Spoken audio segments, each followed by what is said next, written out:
Hello दोस्तों, आपका बहुत-बहुत स्वागत है हमारे और आपके यूट्यूब चैनल जीके टिप्स पर। अपन आज इस सेशन के अंदर पढ़ेंगे राजस्थान की जो पॉलिटी है, राजस्थान की राज्य व्यवस्था है, उसके बारे में अपन चर्चा करेंगे और इस क्लास के अंदर मैं आपको कंप्लीट कंप्लीट जो राजस्थान पॉलिटी में आपको इसमें पढ़ाऊंगा, जिसके अंदर आपका एक भी टॉपिक छूटेगा नहीं। कंप्लीट पॉलिटी है और मैंने जो शॉर्ट नोट्स बनाए हैं उन शॉर्ट नोट्स के माध्यम से पढ़ाऊंगा। वैसे आपको ये शॉर्ट नोट्स की पीडीएफ में टेलीग्राम पे अपने जीके टिप्स के जो टेलीग्राम चैनल उस पर डाल दूंगा, लेकिन ये कई बच्चों के मेरे शॉर्ट नोट्स हैं वो समझ में नहीं आएंगे, इसलिए मैं आपको इस क्लास में शॉर्ट नोट्स को समझा दूंगा। उसके बाद मात्र आप 5 या 6 पेज के अंदर इन शॉर्ट नोट्स को डाउनलोड कर लेना और उनकी प्रिंट आउट निकलवाना, जिससे आपको इन फ्यूचर जब भी पढ़ोगे तो हर चीज़ अच्छे से समझ में आएगी। मैं आपको हर चीज़ यहाँ अच्छे से एक्सप्लेन करूंगा और इस क्लास के अंदर मैं आपको इस एक क्लास के अंदर कंप्लीट राजस्थान की पॉलिटी करवा दूंगा। जो आप चाहे आरएस का एग्जाम देना, एसआई देना, एलडीसी देना, वीडियो देना, पटवार देना, रीड देना, फर्स्ट ग्रेड देना, सेकंड ग्रेड देना, जिसमें राजस्थान पॉलिटी आएंगे 100% क्वेश्चन इसमें से पढ़ जाएंगे। सिंगल टॉपिक इसमें मैंने छोड़ा नहीं है। हर टॉपिक को शॉर्ट नोट्स के माध्यम से आपके सामने रखने की कोशिश की है। बहुत ही कम चीज़ में बहुत ही अच्छी तरीके से पढ़ाने की कोशिश की है। सागर में गागर भरने की मैंने कोशिश की इस क्लास के अंदर। मुख्यतः आरएस प्री और जो आरएस की मुख्य परीक्षा है उसके हिसाब से मैंने इसको डिजाइन किया है। शॉर्ट नोट्स हैं, इसके अंदर पॉलिटी की हर चीज़ को, हर परिप्रेक्ष्य को मैंने अच्छे से समझाने की कोशिश की है। शॉर्ट नोट्स को शॉर्ट नोट्स के फॉर्मेट में लिखा है, उसको फुल नोट्स में मैं आपको यहाँ पढ़ाऊंगा। मतलब हर चीज़ को अच्छे से एक्सप्लेन करूंगा कि छोटी शब्दों में मैंने इस चीज़ को ये लिखा है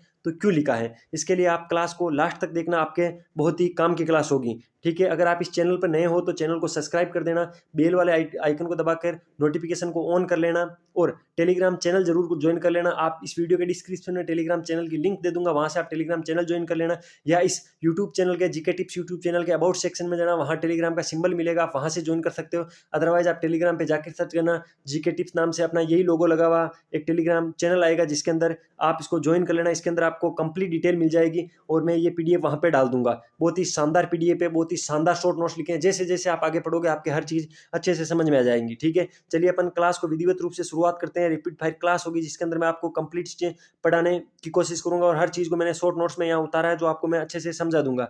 मैं आपका होस्ट और दोस्त महेंद्र बुगालिया। चलिए आज की क्लास को अपन विधिवत रूप से शुरुआत करते हैं। राजस्थान पॉलिटी में अपना पहला चैप्टर है राज्यपाल। राज्यपाल के बारे में पढ़ेंगे, उसके बाद मुख्यमंत्री के बारे में पढ़ेंगे, उसके बाद आगे आगे पढ़ते हुए हर विभाग को पढ़ते हुए कंप्लीट राजस्थान की पॉलिटी, जो राजस्थान की राज्य व्यवस्था, उसको शॉर्ट नोट्स के माध्यम से आपको मैं पढ़ाने की कोशिश करूंगा। चलिए अपन पहला पढ़ते हैं राज्यपाल।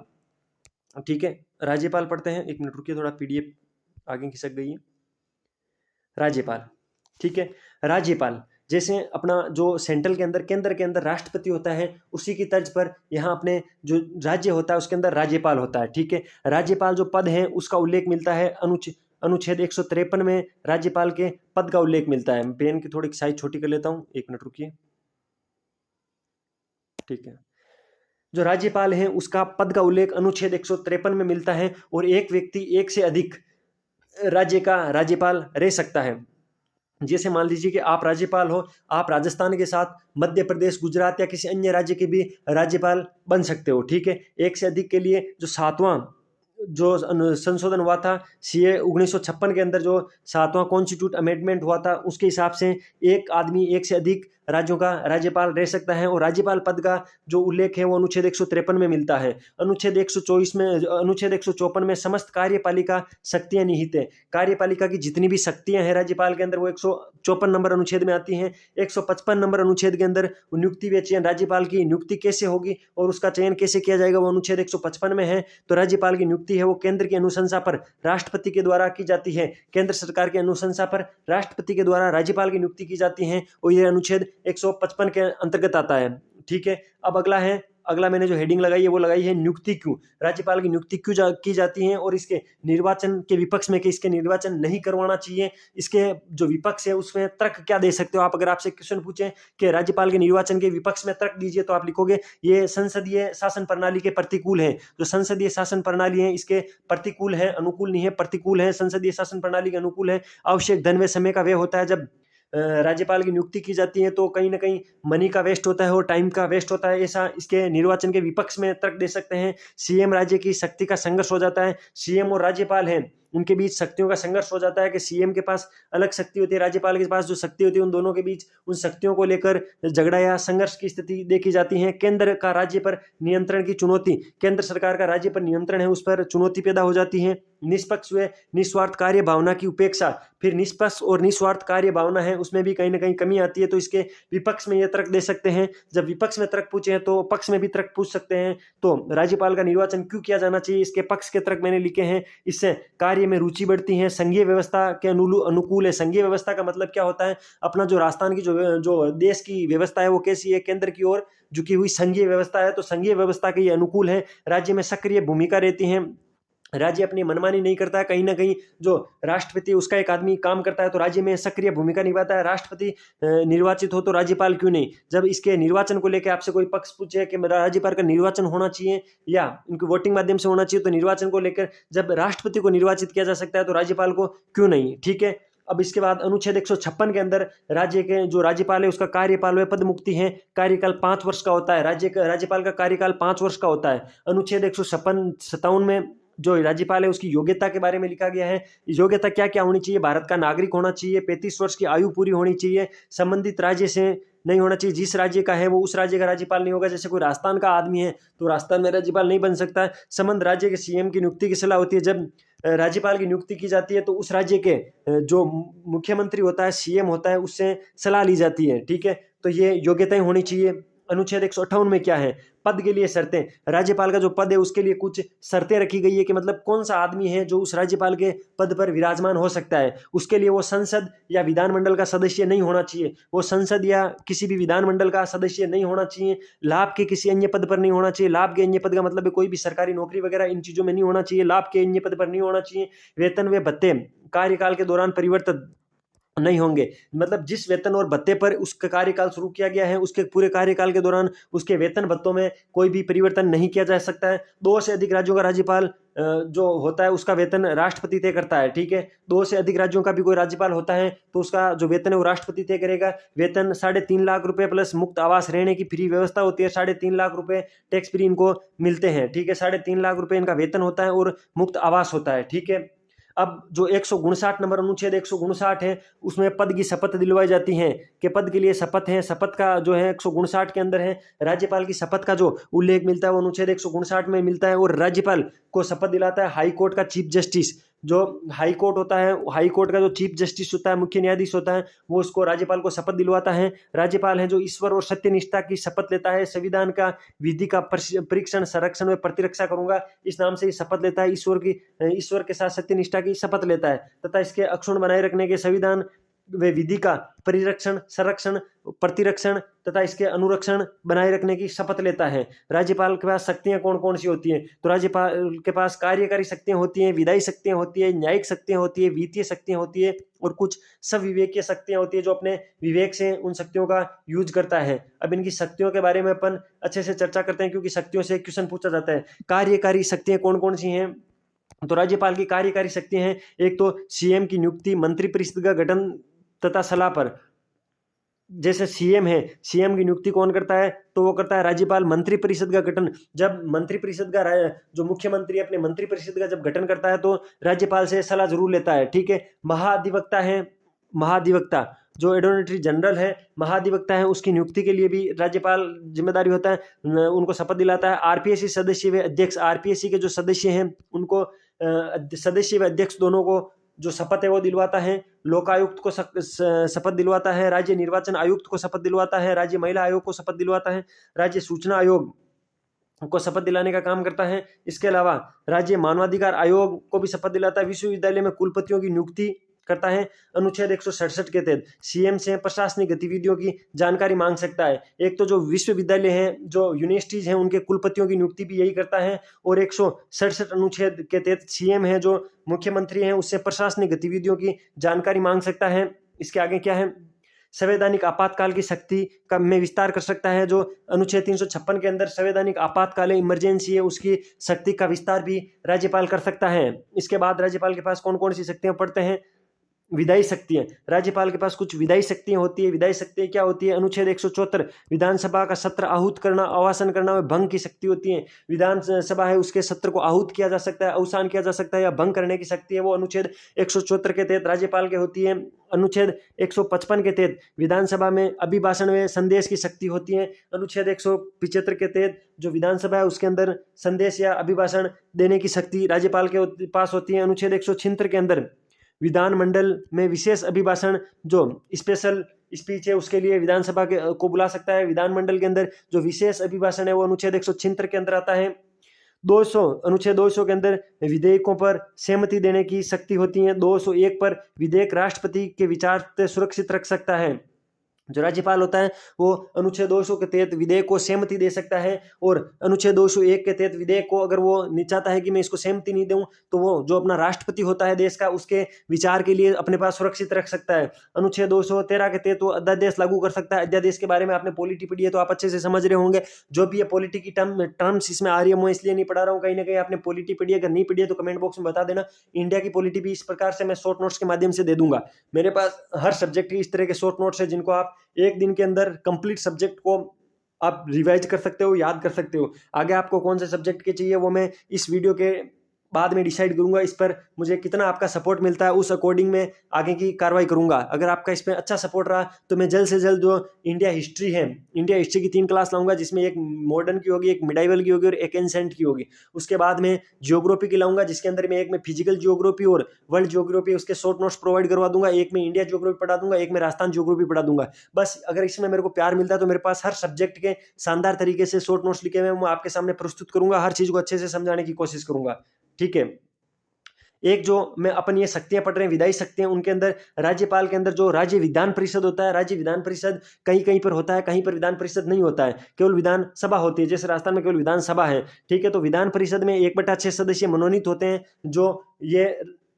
जो राज्यपाल है वो करता है। राज्यपाल है जो राज्य विधान परिषद में 1/6 सदस्यों को अपनी इच्छा से मनोनीत करता है। मनोनीत किए जाने वाले सदस्य या तो कला के क्षेत्र से उत्कृष्ट कार्य होने चाहिए, या विज्ञान से, साहित्य से, समाज सेवा या सहकारिता, इनकी भी किसी भी विभाग में कोई उत्कृष्ट कार्य करता है तो उसको जो राज्यपाल होता है राज्य विधान परिषद में जो उसको 1/6 सदस्य मनोनीत करने की शक्ति उसका प्रयोग करते हैं, उनको मनोनीत कर सकते हैं, ठीक है।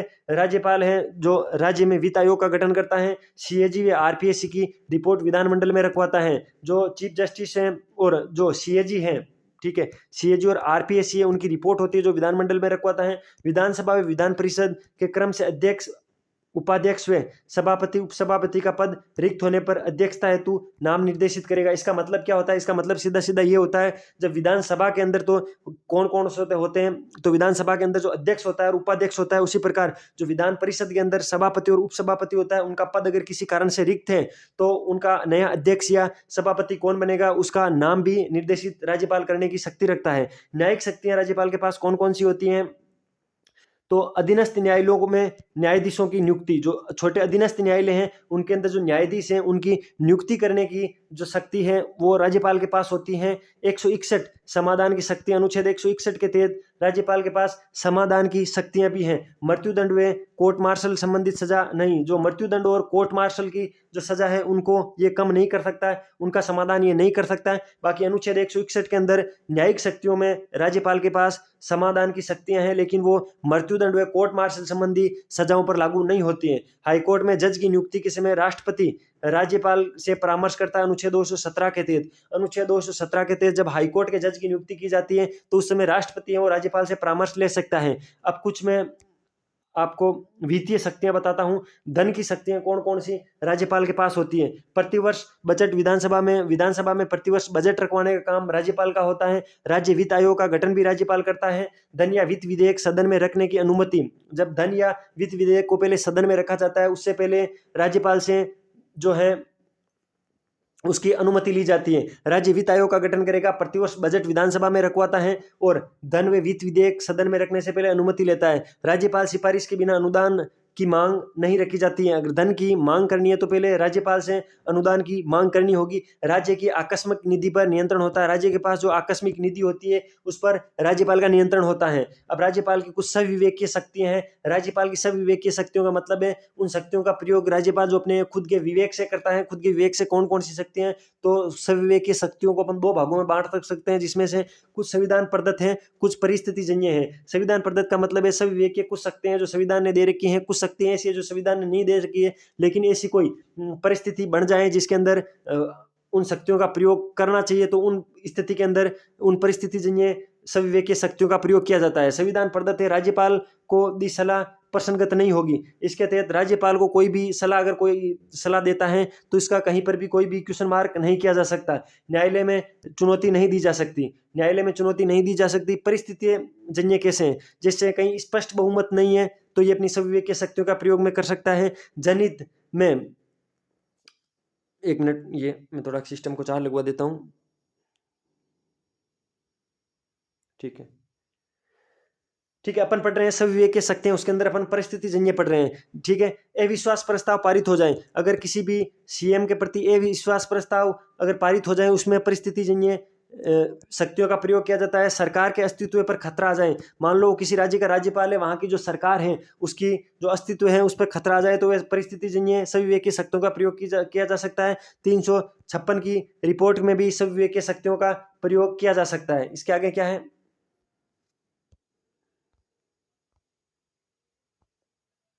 अगर मान लो विधानसभा भंग है तो उस स्थिति में वो सविवेक शक्तियों का प्रयोग में ले सकते हैं। जैसे किसी राज्य के मुख्यमंत्री पर जांच चल रही हो तो वे सविवेक जो परिस्थितियां उनका प्रयोग किया जा सकता है। ठीक है, ये आर्टिकल 200 के तहत है।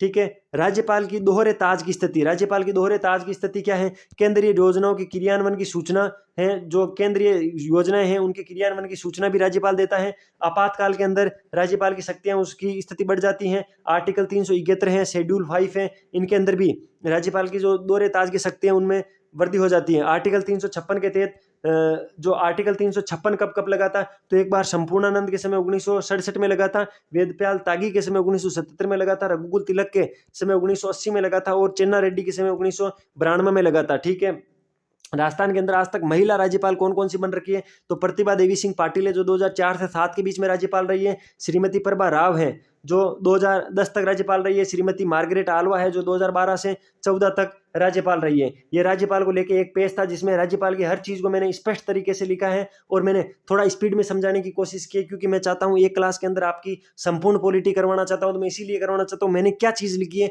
उसका अर्थ बता रहा हूँ मैं, केवल उसको समझने का काम। अगर आप शॉर्ट नोट्स पढ़ रहे हो, अगर ये क्लास ले रहे हो, तो मुझे आप पर पूरा विश्वास है कि आपने कहीं ना कहीं इन टर्म्स को आपने अच्छे से याद है, तभी आप ये क्लास ले रहे हो। ये तो मैं केवल शॉर्ट नोट्स इसलिए समझा रहा हूँ, कल को आपके पास ये अगर पीडीएफ पहुंचे, आप इसके प्रिंट आउट करा के जब आप इसको पढ़ें तो आपको ऐसा बिल्कुल भी नहीं लगना चाहिए कि ये चीजें हमारे समझ में नहीं आ रही है, कहाँ क्या लिखा है। तो मैं यहाँ जो लिखे शब्द हैं उनका अर्थ बता रहा हूँ, इसका अर्थ इस सेंस में ये है। अगर आपको ये क्लास अच्छी लग रही है तो क्लास को लाइक करना, अपने दोस्तों के साथ ज़्यादा से ज़्यादा शेयर करना। कोई पॉजिटिव चीज़ हो तो कमेंट बॉक्स में मुझे मोटिवेट करूँगा बताना, कोई गलत चीज़ हो तो मुझे बताना, मैं उसमें सुधार करने की पूरी कोशिश करूँगा। लाल वाले बटन को दबा के चैनल को सब्सक्राइब कर लेना, बेल आइकन को ऑन कर लेना। अपना राज्यपाल चैप्टर होता है यहीं खत्म। अब चलते हैं अपन नेक्स्ट चैप्टर पे। नेक्स्ट चैप्टर का अपना नेक्स्ट चैप्टर है मुख्यमंत्री के बारे में अपन चर्चा करते हैं। सीएम, चीफ मिनिस्टर के बारे में अपन पढ़ेंगे। चलिए, एक आपने टॉपिक राज्यपाल है जो 5-7 मिनट में पढ़ लिया है, 5-7 मिनट में ये करवा देता हूँ, उसके बाद आगे चलते हैं क्या है क्या नहीं। मुख्यमंत्री, मुख्यमंत्री के पद का उल्लेख अनुच्छेद 164 में मिलता है। विधानसभा में बहुमत दल के नेता को राज्यपाल सीएम नियुक्त करता है। तो राज्यपाल सीएम की नियुक्ति कौन करता है, सीएम की नियुक्ति करता है राज्यपाल। अनुच्छेद 164 में मुख्यमंत्री के पद का उल्लेख मिलता है। और जो विधानसभा होती है उसके अंदर जो बहुमत दल होता है उसका नेता राज्यपाल, उसका जो नेता होता है उसको राज्यपाल सीएम के पद में नियुक्त करता है, जैसे अभी अशोक जी गहलोत हैं। सीएम बनने के लिए क्या क्या योग्यताएं होनी चाहिए, तो एक तो पहले बात तो भारत का नागरिक होना चाहिए, इंडियन सिटीजनशिप होनी चाहिए, उसके पास भारतीय नागरिकता या भारत का नागरिक होना चाहिए, उसकी आयु कम से कम 25 वर्ष होनी चाहिए, विधानमंडल का सदस्य होना चाहिए, विधानमंडल का सदस्य होना चाहिए, विधानसभा या विधान परिषद का सदस्य होना चाहिए।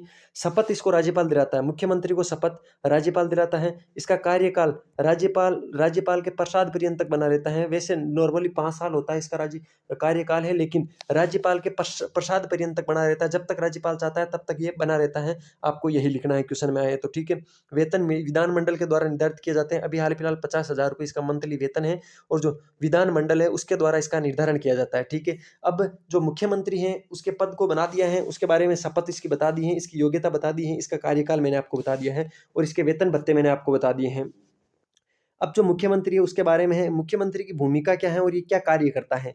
ठीक है। तो मंत्री परिषद है, उसके संदर्भ में इसकी भूमिका और कार्य बताता हूं मैं आपको। जो मंत्री परिषद है ना, उसको मंत्री परिषद के गठन हेतु सलाह, मंत्री परिषद है उसका गठन करना है तो यार राज्यपाल से सलाह कौन करता है, वो तो मुख्यमंत्री करता है। जो मंत्री परिषद है, जो मंत्री है, उनको मंत्रालय आवंटन हेतु सलाह भी यही देता है। बैठक होती है, जो मंत्री परिषद की जो बैठक होती है उसकी अध्यक्षता सीएम करता है। मंत्री की बर्खास्त करना है तो उसकी सलाह राज्यपाल से जो सीएम है वो करेगा। स्वयं के त्याग से पूरी जो मंत्री परिषद है वो भंग हो जाती है। अगर मुख्यमंत्री है वो अपना त्याग दे देता है, अपना त्याग पत्र दे देता है, तो जो मंत्री परिषद है वो अपना पूरी भंग हो जाएगी। मंत्री परिषद क्रियाकलापों का नियंत्रण, निर्देशन और मार्गदर्शन, मंत्री परिषद कोई भी कार्य करता है तो उसके जो कार्य हैं उन पर नियंत्रण करना, निर्देशन करना और उनका मार्गदर्शन, ये काम है मंत्री परिषद के संदर्भ में मुख्यमंत्री का। ठीक है।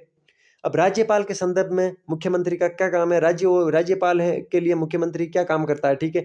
राज्यपाल व मंत्री परिषद के बीच की कड़ी है, राज्यपाल और मंत्री परिषद के बीच की कड़ी है मुख्यमंत्री। बहुत ही इंपॉर्टेंट लाइन है, याद रखना। अनुच्छेद 167 सरकार की गतिविधियों से अवगत कराता है। सरकार में क्या गतिविधियां चल रही है, अनुच्छेद 167 के तहत जो मुख्यमंत्री है वो राज्यपाल को अवगत कराता है उससे। मंत्रिमंडल के निर्णयों की सूचना, कोई भी मंत्रिमंडल कोई निर्णय लेता है तो उसकी सूचना है जो मुख्यमंत्री राज्यपाल को देता है। कोई भी नियुक्ति करनी है उसकी सलाह या सिफारिश है जो मुख्यमंत्री है वो राज्यपाल से करता है। मंत्रिपरिषद द्वारा विचार न करने पर किसी मंत्री के मुद्दे को विचार करने की अपेक्षा करना, अगर कोई मुद्दा है उस पर मंत्रिपरिषद विचार नहीं कर रहा है तो उस पर जो मंत्री के मुद्दे को विचार करने की अपेक्षा करता है सीएम राज्यपाल से। अगला क्या है, राज्य विधानमंडल के संदर्भ में, राज्य का जो विधानमंडल है उसके संदर्भ में सीएम की क्या भूमिका रहती है। तो राज्य विधानमंडल का सत्र बुलाना या स्थगित करना का कार्य सीएम का होता है। विधानसभा का विघटन करने का कार्य भी सीएम का होता है, मुख्यमंत्री का होता है। आर्थिक सामाजिक राज्य या सरकारों की नीतियों को सदन के पटल पर रखवाना, कोई भी आर्थिक या सामाजिक नीति है जो राज्य द्वारा लागू की जा रही है उसको सदन के पटल पर रखने का काम भी सीएम करता है, चीफ मिनिस्टर मुख्यमंत्री करता है। अन्य कार्य क्या क्या है, राज्य के बाहर अगर राज्य का नेतृत्व करना है, पंजाब में राजस्थान का नेतृत्व करना है तो सीएम करेगा, जो है मुख्यमंत्री करेगा। ठीक है। अंतर्राज्यीय परिषद में नेता, जो अंतर्राज्यीय परिषद होता है उसका नेता होता है सीएम। क्षेत्रीय परिषद में क्रमवार उपाध्यक्ष होता है, जो क्षेत्रीय परिषद होते हैं उनका जो क्रमवार उपाध्यक्ष होता है। शासी परिषद में राज्य का नेतृत्व करता है, जो शासी परिषद है उसके अंदर राज्य का नेतृत्व भी सीएम करता है। राज्य सरकार का मुख्य प्रवक्ता होता है, जो राज्य सरकार होता है उसका जो मुख्य चीफ जो प्रोटम स्पीकर होता है वो होता है मुख्य प्रवक्ता होता है। ठीक है। मुख्य प्रवक्ता होता है राज्य सरकार का। ठीक है। सीएम की वास्तविक स्थिति क्या है, वास्तविक स्थिति ये है, सीएम ये जो है केंद्र से जो नेतृत्व का संबंध है, जो केंद्र के नेतृत्व से संबंध होता है। जैसे अभी राजस्थान का जो सीएम है अशोक गहलोत, उनका जो केंद्र का नेतृत्व है, मतलब मुख्य जो अपने नरेंद्र मोदी जी हैं उनसे सीधा संबंध रहता है इनका। मंत्रिपरिषद में सीएम, मंत्रिपरिषद का मुख्य भी कहीं ना कहीं सीएम होता है। राज्यपाल से संबंध सीएम स्थापित करता है, राज्यपाल है और मंत्रिपरिषद के बीच में योजक कड़ी के रूप में भी मुख्यमंत्री काम आता है, तो राज्यपाल से संबंध होता है। और राज्य में राजनीति में सबसे अच्छी पकड़ होती है तो किसकी होती है, सीएम की होती है। विधानसभा में दल की स्थिति, विधानसभा के अंदर किसी भी दल का मुख्यमंत्री है तो उस दल की स्थिति क्या होगी वो मुख्यमंत्री पर निर्भर करती है। ठीक है। आगे क्या है, चलते हैं पेज के ऊपर की साइड में। मैंने बहुत मेहनत से आपके लिए शॉर्ट नोट्स तैयार किए और ये मैं क्लास रिकॉर्ड कर रहा हूं, तो प्लीज़ अपना प्यार इस क्लास में आप जरूर मुझे प्रोवाइड करके जाना, जिससे मुझे मोटिवेशन मिलेगा। मंत्रिपरिषद के बारे में बताता हूं। अनुच्छेद 164 में राज्यपाल के द्वारा मंत्रिपरिषद का गठन किया जाता है। राज्यपाल के द्वारा मुख्यमंत्री की जो सलाह है उस पर अनुच्छेद 164 के तहत मंत्रिपरिषद का गठन किया जाता है। मंत्रिपरिषद सामूहिक रूप से किसके लिए उत्तरदायी है, तो मंत्रिमंडल की बैठकों में सामान्यतः सभी निर्णय पारस्परिक विचार विमर्शों के आधार पर एक मत से लिए जाते हैं, अर्थात निर्णय सभी मंत्रियों का सामूहिक निर्णय माना जाता है। मंत्रिपरिषद कोई भी निर्णय लेती है तो उसको सामूहिक निर्णय माना जाता है। ऐसा माना जाता है कि मंत्रिमंडल की बैठक में सामान्यतः सभी निर्णय हैं जो पारस्परिक विचारों और विचार विमर्श के आधार पर एक मत से लिया गया है, इसलिए सभी निर्णय को सामूहिक निर्णय माना जाता है। मंत्रिपरिषद की कार्य या शक्तियां क्या होती हैं, तो राज्य के लिए नीति निर्माण का कार्य है वो मंत्रिपरिषद के द्वारा किया जाता है। सामाजिक व आर्थिक समस्याओं को हल भी मंत्रिपरिषद के द्वारा किया जाता है। कानून निर्माण मंत्रिपरिषद करता है। बजट तैयार करना हो तो मंत्रिपरिषद करता है। उच्च पदों पर नियुक्तियों के लिए सलाह, कोई भी उच्च पद है, हायर वैकेंसीज है, उसके लिए नियुक्ति के लिए सलाह भी मंत्रिपरिषद करता है। अब एक मंत्रिपरिषद होता है, एक मंत्रिमंडल होता है। मंत्रिपरिषद और मंत्रिमंडल क्या होता है, सभी मंत्रियों का जो समूह होता है व्यापक रूप से मंत्रिपरिषद कहलाता है। उसमें से जो कैबिनेट मंत्री होते हैं वो जो सीमित कैबिनेट मंत्री होते हैं वो मंत्रिमंडल में आते हैं। मंत्रिमंडल और मंत्रिपरिषद में आपसे अंतर पूछा जा सकता है, ये एक अच्छा क्वेश्चन है। मंत्रिपरिषद होते हैं मतलब सभी मंत्रियों को, जो कैबिनेट मंत्री है, राज्य मंत्री है, सभी मंत्रियों को मिला के, स्वतंत्र प्रभार वाले सभी मंत्रियों को मिला के व्यापक जो सभी मंत्री हैं वो मंत्रिपरिषद में आते हैं। जबकि जो मंत्रिमंडल होते हैं उसमें मुख्य मुख्य कैबिनेट मंत्री आते हैं, तो वो मंत्रिमंडल के अंदर आते हैं। तो इसका मतलब मंत्रिपरिषद व्यापक है, मंत्रिमंडल सीमित है। मंत्रिमंडल इसका भाग है, जो मंत्रिमंडल है वो मंत्रिपरिषद का भाग है, जबकि मंत्रिपरिषद है वो इसका भाग नहीं है। मतलब जो कैबिनेट मंत्री हैं वो सारे जो मुख्य मंत्री है स्वतंत्र प्रभार वाले, और कैबिनेट मंत्री और राज्य मंत्री हैं वो सब मिलकर मंत्रिपरिषद में जरूर आते हैं, लेकिन ये जो अन्य मंत्री हैं वो मंत्रिमंडल में नहीं आते। इसका मतलब सीधा सीधा है कि मंत्रिमंडल है वो मंत्रिपरिषद का भाग है, जबकि मंत्रिपरिषद है वो मंत्रिमंडल का भाग नहीं है। संविधान द्वारा इसके आकार का निर्धारण किया गया है, जबकि मंत्रिमंडल के आकार का संविधान में कोई निर्धारण नहीं किया गया है।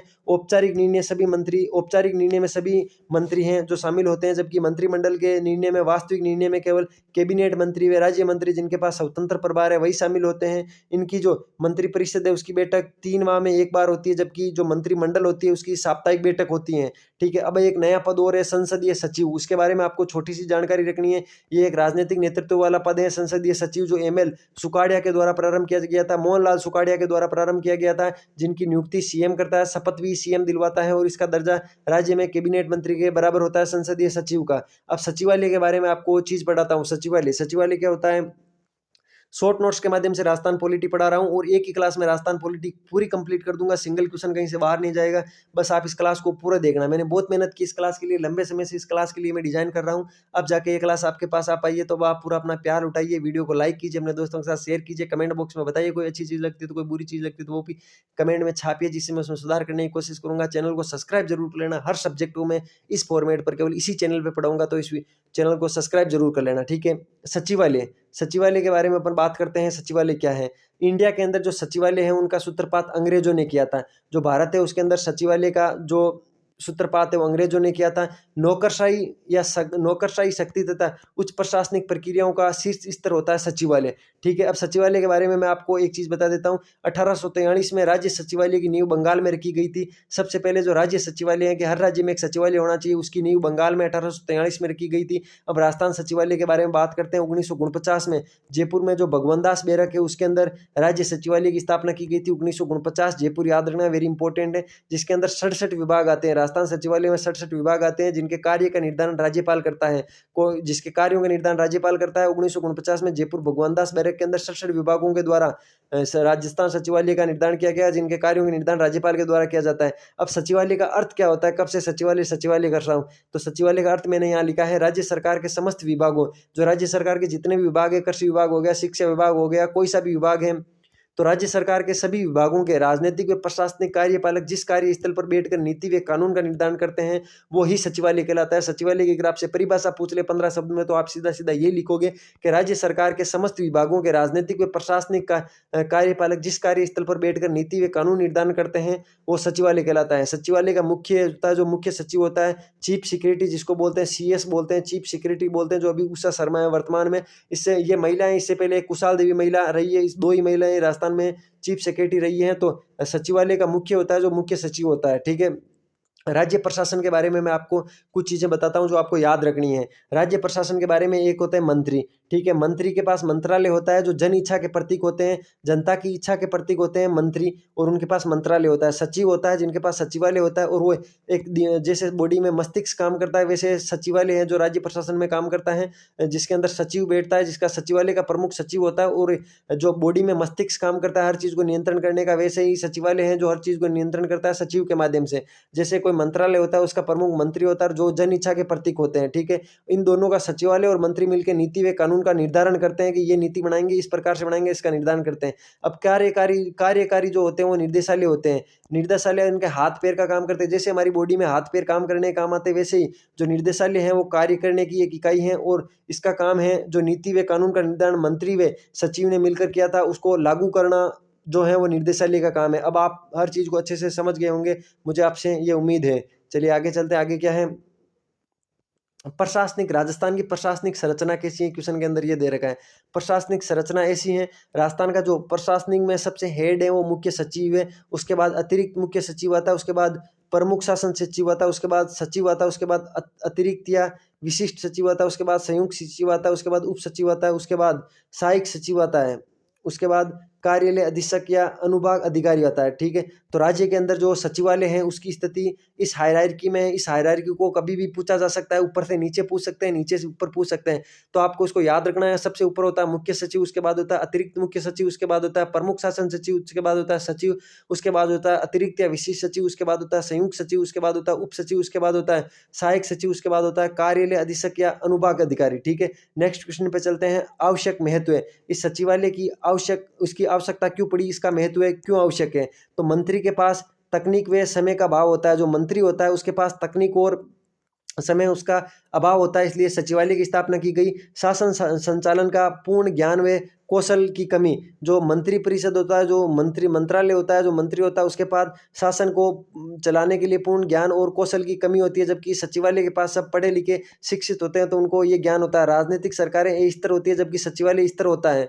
जो राजनीतिक सरकारें होती है ए स्तर होती है, यानी 5 साल से बदलती करती रहती है, लेकिन जो सचिवालय है वो एक फिक्स है। उच्च स्तरीय नीति निर्माण में ड्राफ्ट मैन के रूप में कार्य करता है। अगर उच्च स्तरीय कोई नीति का निर्माण करता है, कोई कानून का निर्माण करना है या किसी भी प्रोजेक्ट का निर्माण करना है, तो जो ड्राफ्ट मैन है उसको किस तरीके से अपन ड्राफ्ट करेंगे, उसका प्रारूप कैसे तैयार करेंगे, उसके अंदर सबसे उच्च स्तरीय नीति निर्माण के अंदर जो सचिवालय है या सचिव है उसकी मुख्य भागीदारी बढ़ जाती है। अब सचिवालय का कार्य क्या है, राज्य की नीतियों का निर्धारण करना सचिवालय का काम है। राज्य की नीतियों का निर्धारण करना, नीतियों या कार्यक्रमों को तालमेल रखना, राज्य में बजट तैयार करना, सार्वजनिक वित्त पर नियंत्रण रखना। तो सरकार के पास जितना भी सार्वजनिक पैसे हैं, बजट है, वित्त है, उस पर नियंत्रण रखना है। विधान या विधि नियम निर्धारण करना, मंत्रियों को विधानमंडल से जुड़े जिम्मेदारियों के लिए सहयोग करना, यानी मंत्रियों की उस विधानमंडल से जुड़ी हुई क्या क्या जिम्मेदारियां उनके लिए उनको सहयोग करना। क्षेत्रीय कार्यालयों पर नियंत्रण करना या तालमेल रखना, जो क्षेत्रीय कार्यालय उनके अंदर उनका नियंत्रण रखना या तालमेल बनाए रखना। राज्य सरकार के सूचना भंडार के रूप में कार्य करता है। राज्य सरकार को कोई भी सूचना चाहिए तो आप वो लेते हैं सचिवालय से। अब सचिवालय और निर्देशालय मैंने 2 चीजें बढ़ाई है, इन दोनों में अंतर मैं आपको बता रहा हूँ। हर चीज मैं आपको अच्छे से एक्सप्लेन करते हुए जा रहा हूँ। बहुत इस क्लास का मतलब क्या है, सबसे पहले ये समझने की कोशिश कीजिए। मैंने आपके लिए ये शॉर्ट नोट्स बनाए हैं और इतने कारगर शॉर्ट नोट्स है, किसी बच्चे ने अगर इस क्लास को मैं जो बोल रहा हूँ, कहाँ कौन सी चीज़ क्यों लिखी है, कैसे लिखी है, उसका सेंस क्या है, वो मैं केवल आपको समझा रहा हूँ। किसी ने समझ लिया और इन 6 पेज का प्रिंट आउट निकलवा के अपने पास रख लिया, तो मैं दावे के साथ कहता हूँ राजस्थान पॉलिटी उसकी कंप्लीट होगी। और वो चाहता है कि मैं अगर 1 घंटे में कंप्लीट राजस्थान पॉलिटी का रिवीजन करूँ, तो आप इसके माध्यम से कर रहे हो। बस ये सारी चीज़ें आपके समझ में आ जानी चाहिए, कौन सी चीज़ मैंने कहाँ लिखी और क्यों लिखी है, बस यही मैटर है। डजेंट मैटर, इसके अलावा कोई भी चीज़ नहीं है। यहाँ मैं कोई नई जड़ी बूटी आपको नहीं बता रहा हूँ, नॉर्मल चीज़ें बता रहा हूँ। ठीक है, ये मैंने नई मुहिम चालू की है, कैसी है बताना। मैं हर सब्जेक्ट को यहाँ हर टॉपिक को शॉर्ट नोट्स के माध्यम से आपके सामने प्रस्तुत करूंगा, बस आप उसको समझने की कोशिश करना। ठीक है, सचिवालय और निर्देशालय में अंतर पूछा है। ठीक है, सचिवालय होता है वो शीर्ष प्रशासनिक संस्था होती है, जो प्रशासन होता है उसका शीर्ष माध्यम होता है वो सचिवालय होता है, जबकि उसके नीचे जो अधीनस्थ प्रशासनिक संस्था होती है वो निर्देशालय होती है। ठीक है, सचिवालय होती है उसके अंदर सामान्य सेवाएं होती है, मतलब ऐसा कोई मतलब सामान्य चीजें होती हैं, और इसके अंदर विशिष्ट सेवाएं होती है। निर्देशालय के अंदर तो विशिष्ट होती है, स्पेशलाइजेशन चाहिए, लेकिन इसके अंदर सामान्य सेवाएं होती है, इसमें विशिष्ट सेवाएं होती है। ठीक है, जो सचिवालय है उसके अधिकारी सचिव कहलाते हैं, निर्देशालय के अधिकारी होते हैं वो निर्देशक कहलाते हैं। ठीक है, ये एक स्टाफ एजेंसी है जबकि एक लाइन एजेंसी है। ये एक स्टाफ एजेंसी और ये लाइन एजेंसी, याद रखना है। मंत्री से प्रत्येक संबंध होते हैं, जबकि मंत्री से निर्देशालय के कोई प्रत्येक संबंध नहीं होते हैं। उच्च स्तरीय नीति निर्माण कार्यक्रम निर्माण करता है, नीतियों का लागू करने और धरातल पर नीतियों का निर्माण तो सचिवालय करता है, नीतियों को धरातल पर लाने का काम निर्देशालय होता है। नीतियों के अंदर जो सचिवालय होता है उसका मंत्री से प्रत्येक संबंध होता है, जबकि निर्देशालय का मंत्री से कोई सीधा प्रत्येक संपर्क नहीं होता है। सचिवालय एक स्टाफ एजेंसी है जबकि निर्देशालय एक लाइन एजेंसी है। जो सचिवालय होता है उसका अधिकारी सचिव होता है, निर्देशालय का अधिकारी निर्देशक होता है। सचिवालय के अंदर सामान्य सेवाएं होती है जबकि निर्देशालय में विशिष्ट सेवाएं होती हैं। सचिवालय शीर्ष प्रशासनिक संस्था है जबकि निर्देशालय अधीनस्थ प्रशासनिक संस्था है। सारी चीजें मैं आपको अच्छे से समझा रहा हूँ। नेक्स्ट पेज पे चलिए। नेक्स्ट पेज क्या है, जीके टिप्स अपना चैनल है जिसको आपको सब्सक्राइब करना है। आपको ये मेरे व्हाट्सअप नंबर है, अगर आपको किसी भी प्रकार की पीडीएफ, कोई भी सब्जेक्ट में किसी भी प्रकार की आपको हेल्प चाहिए, कोई भी नोट्स चाहिए, किसी भी चीज़ के लेकर क्लासें चाहिए, तो आप मुझसे इस पर संपर्क कर सकते हो। आप यहाँ पर पोलाइटली मुझसे बात कीजिए, मैं आपको जरूर उसका रिप्लाई दूंगा। ठीक है, मैं आपका दोस्त महेंद्र बुगालिया हूँ और आपको याद होना चाहिए जीके टिप्स टेलीग्राम चैनल भी आपको ज्वाइन करना है। उस पर ही आपको ये पीडीएफ मिल जाएगी। बाकी चीज़ें मैं वहाँ अपडेट कर दूंगा। किसी को पर्सनल गाइडेंस चाहिए मेंस की, मैं मेंस कैसे लिखा, मैंने क्या क्या लिखा, क्या चीज़ें आपको चाहिए, वो आपको मुझे कमेंट बॉक्स में या आप मुझे व्हाट्सएप पर कॉन्टैक्ट कर लेना। मैं हर चीज़ आपको वहाँ पर इजीली प्रोवाइड करवा दूंगा। ठीक है, बस आप अपना प्यार से मेरे साथ जुड़े रहिए, मुझे इससे ज़्यादा आपसे कुछ नहीं चाहिए। ठीक है। मुख्य सचिव, मुख्य सचिव होता है जो सचिवालय का जो मुख्य हेड होता है वो मुख्य सचिव होता है। मुख्य सचिव के बारे में पढ़ेंगे। राज्य प्रशासन का सर्वोच्च पद होता है। जो राज्य के अंदर जितने भी आरएएस आईएएस अधिकारी, जो प्रशासनिक अधिकारी काम करते हैं, उनका जो जो मेन हेड होता है, सर्वोच्च पद होता है, वो मुख्य सचिव का होता है। राज्य लोक सेवा का मुख्य होता है। जो राज्य की लोक सेवा होती है उसका मुख्य होता है। आप समझ गए। आप जैसे ये पढ़ रहे हो आरएएस बनोगे तो आपका जो मुख्य होगा वो मुख्य सचिव होगा। राज्य प्रशासन का किंग पिन होता है। जो राज्य प्रशासन होता है उसका किंग होता है। केंद्र सचिवों के समक्ष पद होता है। जैसे केंद्र के अंदर सचिव होते हैं वैसे ही राज्य के अंदर मुख्य सचिव होते हैं। जैसे केंद्र के अंदर सचिव का पद होता है वैसे ही राज्य के अंदर मुख्य सचिव का पद होता है। इसकी नियुक्ति के बारे में अपन कुछ चीज पढ़ते हैं। जो मुख्य सचिव है उसकी नियुक्ति सीएम करता है, यानी चीफ मिनिस्टर करता है, यानी मुख्यमंत्री। जो मुख्य सचिव है उसकी नियुक्ति कौन करता है? तो मुख्य सचिव की नियुक्ति करता है सीएम। चीफ मिनिस्टर होता है जो मुख्य सचिव की नियुक्ति करता है। ठीक है। मुख्य सचिव बनता कौन है? जिसको प्रशासन का व्यापक अनुभव हो, आकर्षक व्यक्तित्व हो, जिसका सीएम का जो विश्वास पात्र हो, मुख्यमंत्री का विश्वास पात्र हो। जो पहले राजस्थान के मुख्य सचिव थे वो थे के राधाकृष्णन, और जो वर्तमान में मुख्य सचिव है उषा शर्मा है। बीएल माथुर थे जो चीफ सिक्योरिटी थे, उन्होंने 4 सीएम के साथ कार्य किया है। तो सबसे अधिक 4 सीएम के साथ राजस्थान में कार्य करने वाले जो चीफ सिक्योरिटी मुख्य सचिव कौन थे? तो बीएल माथुर है। वर्तमान में उषा शर्मा एक लेडीज है। फर्स्ट के राधाकृष्णन जो पहले थे वो के राधाकृष्णन थे, और इससे पहले एक महिला और ले रखी है, उसका नाम है कुशाल। आप याद रखो, कुशालगिरी याद रखोगे, वो कुशालगिरी धकोदेर बार कार्ड वो नहीं, कुशाल याद रखना। ठीक है, कुशाल देवी। और उसकी नियुक्ति सीएम करता है। प्रशासन का व्यापक अनुभव होना चाहिए, आकर्षक व्यक्तित्व वाला व्यक्ति होना चाहिए, और सीएम का विश्वास पात्र होगा। उसको जो है सीएस जो चीफ सिक्योरिटी है उसका पद मिल जाएगा। ठीक है। सीएस की शक्तियां क्या होती है, उसके कार्य क्या होती है? सीएम के सलाहकार के रूप में होती है। जो अपना राज्य का मुख्यमंत्री होता है उसका सलाहकार होता है चीफ सिक्योरिटी। ठीक है।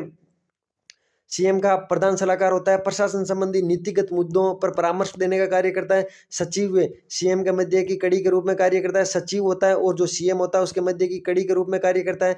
प्रस्तावों पर प्रशासनिक अड़चनों की जानकारी देता है। कोई भी अगर मान लो प्रस्ताव है उसके अंदर जो प्रशासनिक अड़चने क्या क्या आ सकती है उनकी जानकारी सीएम को देता है। मंत्रिमंडल सचिव के रूप में मंत्रिमंडल बैठक की कार्यसूची तैयार करता है, रिकॉर्ड सुरक्षित रखता है। मंत्रिमंडल की कब बैठक होगी उसकी कार्यसूची, उसके अंदर क्या क्या काम होंगे, उसके जो संपूर्ण रिकॉर्ड है वो सुरक्षित रखता है मुख्य सचिव, और उसके निर्णयों को क्रियान्वित करता है। मंत्रिपरिषद ने मंत्रिमंडल ने कोई भी जो निर्णय लिया है उसका जो क्रियान्वयन करना है तो वो कौन करेगा? तो वो करेगा मुख्य सचिव। ठीक है। मंत्रिमंडल सचिवालय का प्रशासनिक प्रमुख होता है। जो मंत्रिमंडल होता है वो सचिवालय का प्रशासनिक प्रमुख होता है। मंत्रिमंडलीय उप समितियों की बैठक में भाग लेता है। जो मंत्रिमंडल की उप समिति की जो बैठक होती है उसके अंदर मुख्य सचिव भाग लेता है। लोक सेवा के प्रमुख के रूप में राज्य के आपदा प्रकोष्ठ का सदस्य होता है। राज्य में कोई भी आपदा होती है तो वहां पर मुख्य सचिव की बहुत बड़ी भूमिका होती है। राज्य में लोक सेवा का मुख्य होता है। राजस्थान के अंदर जो भी आरएएस अधिकारी आईएएस अधिकारी होगा उन सबका मुखिया होगा। राज्य में चीफ सिक्योरिटी की नियुक्ति, स्थानांतरण तथा पदोन्नति से जुड़े मामले देखता है। राज्य के अंदर जो चीफ सिक्योरिटी होता है जो राज्य के अंदर नियुक्तियां, स्थानांतरण तथा पदोन्नति से जुड़े मामले देखता है। सीएस का मनोबल बनाए रखता है। जो अपने जो ये राज्य के अंदर जितने भी सिविल सेवक हैं, जो राज्य के अंदर सिविल सेवक है, प्रशासनिक अधिकारी है, उनकी नियुक्ति, उनका स्थानांतरण, उनकी पदोन्नति से जुड़े मामले देखता है तथा जो सीएस है उनका मनोबल बनाए रखता है। ठीक है। जो सिविल सर्विस सर्वेंट है उनका जो मनोबल है वो बनाए रखता है। मुख्य समन्वयक के रूप में भी जो मुख्य सचिव उसका कार्य होता है। राज्य प्रशासन का मुख्य समन्वय होता है। जो राज्य का प्रशासन होता है उसका मुख्य समन्वयक होता है। अंतर विभागीय समितियों के मध्य समन्वय संबंधी समस्याओं का निराकरण करते हुए स्थापित करता है। केंद्र राज्य सरकारों के बीच समन्वय करता है। केंद्र और राज्य सरकार के बीच कोई भी जो बैठक होगी उसके अंदर ये मौजूद होगा, उनका समन्वय का कार्य करेगा। जिला कलेक्टर व अन्य विभागीय सचिवों के सम्मेलन की अध्यक्षता करता है। अगर जिला कलेक्टर व अन्य कोई भी विभाग के सचिव है उनका जो अगर कोई सम्मेलन होगा तो उसकी अध्यक्षता मुख्य सचिव करेगा। ठीक है। किन किन विभागों का ये प्रमुख होता है? तो सामान्य प्रशासन विभाग का प्रमुख होता है। प्रशासनिक सुधार विभाग का प्रमुख होता है। नियोजना विभाग का प्रमुख होता है। मेहमानों को राजकीय अतिथि यानी अतिथि गृह या मोटर विभाग या बंगलों पर नियंत्रण ये होता है, वो भी चीफ सिक्योरिटी का होता है, मुख्य सचिव का होता है। संकटकालीन प्रशासक इसको बोलते हैं। बाढ़ हो गया, सूखा हो गया, कोई सांप्रदायिक दंगे हो गए या अन्य आपदाओं में के समय अति महत्वपूर्ण भूमिका निभाता है चीफ सिक्योरिटी मुख्य सचिव राहत के कार्यरत अधिकारियों को मार्गदर्शन व नेतृत्व करता है। अगर मान लो कोई भी ऐसी परिस्थिति आ गई जिसके अंदर कोई भी जो कार्य करता है, राहत का कार्य करता है, तो उसका मार्गदर्शन में नेतृत्व करता है। अधीनस्थ अधिकारियों की संस्था को प्रेरित करता है। जो अधीनस्थ अधिकारी होता है उनको मोटिवेट काम करने का कार्य करता है। संकट काल में गठित उच्च स्तरीय समितियों का अध्यक्ष होता है। जब संकट काल के अंदर कोई उच्च स्तरीय समितियां गठित होती है उसका अध्यक्ष बनता है। प्रमुख प्रशासक के रूप में भी कार्य करता है। और क्या क्या कार्य हैं, अवशिष्ट वसीयतदार बोलते हैं। एक सबसे इंपॉर्टेंट फैक्ट है जिसको आप याद रखोगे, जो मुख्य सचिव है उसको अवशिष्ट वसीयतदार भी बोलते हैं। क्षेत्रीय परिषदों में सचिव की भूमिका,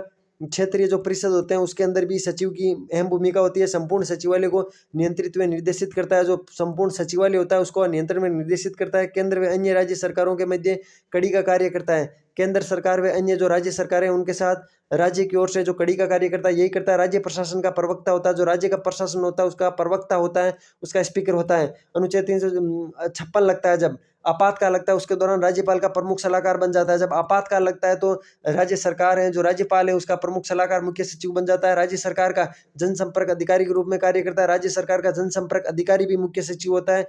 हाईकोर्ट में सरकार के विरुद्ध कोई भी मुकदमा है तो उसके पक्ष में अपनी उपस्थिति दे सकता है। राज्य के बाहर चिकित्सा सहायता प्रदान करता है। बाहर से आए लोगों को प्रोटोकॉल यानी सुरक्षा प्रदान करता है या प्रोटोकॉल देता है। मुख्य सचिव की भूमिका स्थिति उन्नत थी जो कि गिरा दी गई है योग्यता और नियुक्ति के गुण होने के कारण। एक तो उसकी नियुक्ति का जो प्रोसेस है उसके कारण और उसकी योग्यता के कारण जो मुख्य सचिव है उसकी भूमिका और जो अभी स्थिति है वर्तमान में वो बहुत ही गिर चुकी है, या उसकी स्थिति की जो उन्नत थी वो अब गिर चुकी है। ठीक है, ये था मुख्य सचिव के बारे में। इसके आगे अब छोटे छोटे 3-4 टॉपिक रहे हैं जिनको मैं अगली क्लास में पढ़ाने की कोशिश करूंगा। ये क्लास थोड़ी बड़ी हो गई है और ये जो मेरा सिस्टम भी है वो भी थोड़ा हैंग मारने लग गया है, तो मैं इसके आगे पढ़ाऊंगा। शायद ये मैंने पॉलिटी में बहुत सारी चीज़ें आपको यहाँ पर कवर करवाने की कोशिश की और मुझे लगता है बहुत सारी चीज़ें मैंने आपको यहाँ कवर भी करवा दी है। अब मेरे को लग रहा है नेक्स्ट क्लास एक इतनी सी क्लास और होगी जिसके अंदर ये अपनी राजस्थान पॉलिटी खत्म हो जाएगी। तो इसका दूसरा पार्ट भी अपने इसी यूट्यूब चैनल के अंदर प्ले लिस्ट सेक्शन के अंदर आपको लिखा मिलेगा कि राजस्थान पॉलिटी बाई महेंद्र बुगालिया के नाम से आपको एक प्लेलिस्ट मिलेगी जिसके अंदर ये फर्स्ट क्लास होगी, इस पर फर्स्ट क्लास लिखा होगा। उसके आगे एक क्लास और लूंगा, उस सेकंड क्लास के अंदर राजस्थान पॉलिटी में कंप्लीट कर दूंगा। मुझे लग रहा है मैंने ज़्यादा फैक्ट बता दिए, आप भी याद करते करते परेशान हो गए हैं, तो यहाँ तक की क्लास को तो मैं यहीं विराम देता हूँ। इससे आगे की क्लास भी पार्ट 2 के रूप में आपको मिल जाएगी, 2 क्लासों के अंदर कंप्लीट हो जाएगी। फिर मैं हो सकता है दोनों क्लासों में मर्ज करके एक बड़ी क्लास बना के भी अपलोड कर दूँ, लेकिन ये 2 क्लासों में हो जाएगी। तो ये क्लास देख लीजिए, इसके बाद इसका रिविजन कीजिए और ये शॉर्ट नोट्स आप टेलीग्राम से डाउनलोड कर लेना। टेलीग्राम चैनल आपको कैसे ज्वाइन करना है ये तो इस वीडियो के डिस्क्रिप्शन में टेलीग्राम चैनल का लिंक है, वहां से ज्वाइन कर लो।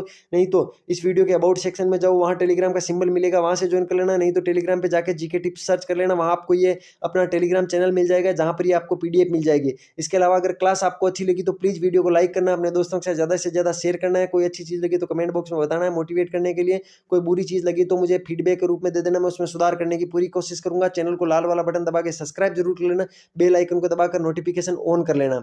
ये पीडीएफ आपको वहां मिल जाएगी, शॉर्ट नोट से बहुत ही शानदार तरीके से लिखे हैं। और पार्ट 2 आपको इसके आगे आप देख लीजिए, पार्ट 2 है वो देख लीजिए। मिलते हैं फिर पार्ट 2 के साथ, तब तक के लिए टेक केयर, जय हिंद।